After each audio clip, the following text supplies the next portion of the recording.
Welcome to the Aviation Insurance Podcast, the podcast that helps aircraft owners and aviation businesses learn and understand the complex world of aviation insurance and risk management. From the basic principles of aviation insurance to risk management techniques and updates on the aviation insurance market, the Aviation Insurance Podcast is your guide to traverse the world of aviation insurance. Now, here's your host, Tim Bonnell. Well, welcome back to the Aviation Insurance Podcast, where we've been discussing the fundamentals of aviation insurance. And we've looked pretty deeply, or at least at a high level, at the aircraft insurance policy in general and the aviation commercial general liability policy. We've looked at a lot of exclusions that are in both policies. And so we've been discussing in recent episodes how to address some of those exclusions. And one of those key exclusions that I'd like to talk about today is the exclusion of environmental pollution. So environmental pollution is an exclusion on pretty much every policy: aircraft, aviation commercial general liability, property insurance, business auto. Pollution's excluded unless that pollution was the direct result of a covered loss. So an aircraft crash that causes fuel pollution, that resulting pollution is covered. An automobile crash where, again, fuel and oil leak into the earth, that type of covered loss is generally covered by that primary policy. However, anything else is going to be excluded. So in the aviation industry, we have a lot of fuel, oil, and other materials that are inside of our aircraft, in fuel tanks for private hangar operators or owners and aircraft operators, for fixed base operators, for airports. If we store aircraft for long periods of time, we really have an environmental liability exposure, and that is not covered anywhere under the aircraft or related insurance policy. So that's where having a specific environmental impairment or environmental pollution liability policy would be a great benefit to most every aviation business and aircraft operator.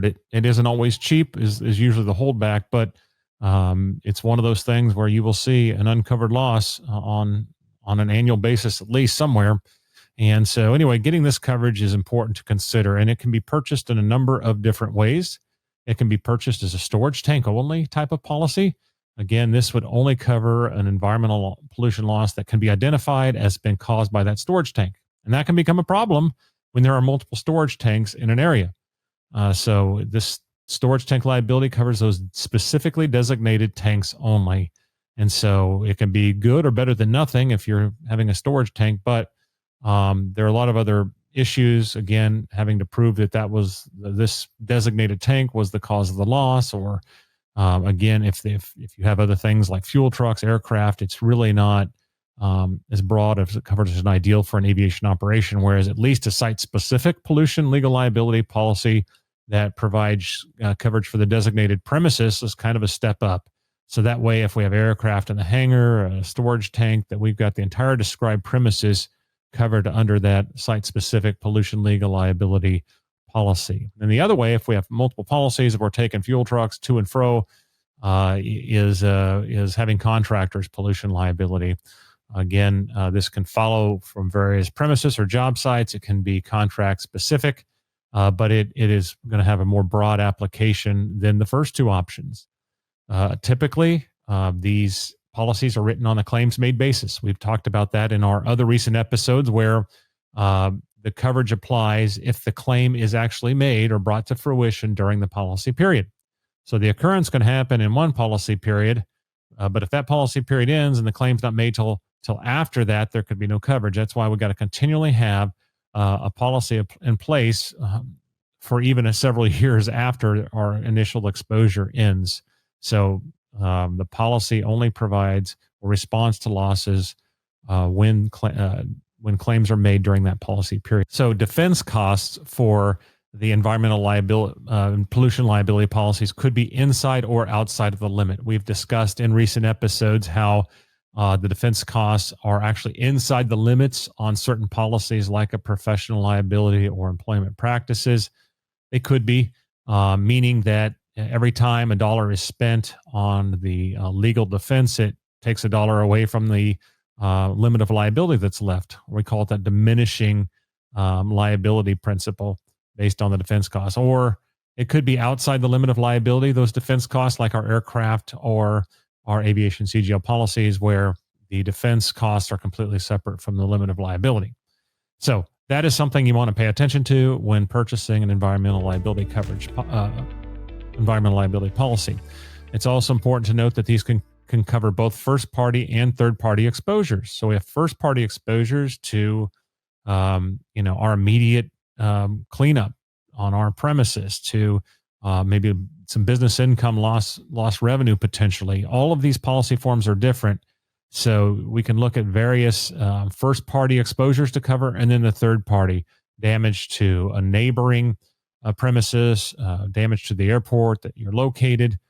So those third-party exposures for remediation, cleanup, loss of use type of claims that could be made against you if your aircraft, your tank, your fuel truck, whatever it might be, led to an environmental pollution liability issue.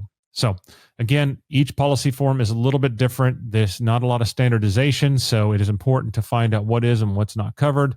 It's important to identify, again, where it applies to. Is it the storage tank only? Is it for the site? Is it follow the contract or the job site? But again, if anyone in aviation, there is an exposure, and it's something that needs to be reviewed carefully. So I encourage you to visit with your agent about this and see if this is something that you should go ahead and put into place. Well, that's all for this week. Join us again next time as we continue navigating the waypoints in aviation insurance. Until then, enjoy clear skies and unlimited visibility. Thanks for listening to the Aviation Insurance Podcast. If you found this episode of value, please share it with someone who would benefit from this information. Don't forget to subscribe in your podcast player so you don't miss any new episodes, and to help our show have more impact. This episode is brought to you by Aeris Insurance Solutions, your flight plan for navigating the turbulence of aviation insurance. For more information, visit aerosinsurance.com. That is www.aerisinsurance.com. Disclaimer: these episodes are for educational purposes only, and due to the changing regulatory and legal nature of the business, some information may change over time. Having a well-educated and experienced aviation insurance broker on your team is an absolute requirement to success in business and for managing your aircraft and aviation business risks.